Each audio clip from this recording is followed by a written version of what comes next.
Hello বন্ধুরা, আমি আজকে মশলা মুড়ি খাবো। এই ঘুম থেকে উঠলাম সন্ধ্যাবেলা, উঠে ভাবলাম আমার একটু চানা মশলা মুড়ি করি।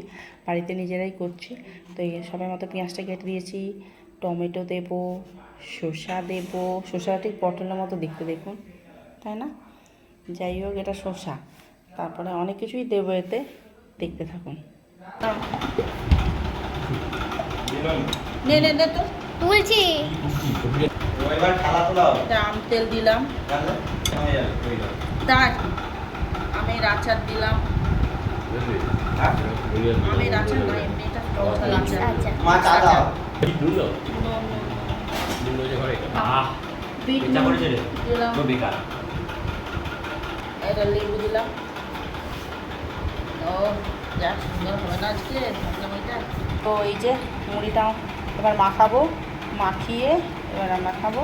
আর সঙ্গে নিয়ে নিয়েছি চা। সবার চা খাওয়া হয়ে গেছে। এবার মুড়িটা আমার মেয়ে মাখাচ্ছে, আমি সব দিয়ে দিয়েছি, আমার মেয়ে মাখাচ্ছে। মাখাচ্ছে মুড়িটা, এই যে মুড়ি মাখানো হচ্ছে, আমার মেয়ে মুড়ি মাখাচ্ছে। তো এবার আমরা মুড়ি খাবো, আর সঙ্গে নিয়ে নিয়েছি চা। চলো বন্ধুরা, সন্ধ্যাবেলা টিফিন এটা আমাদের।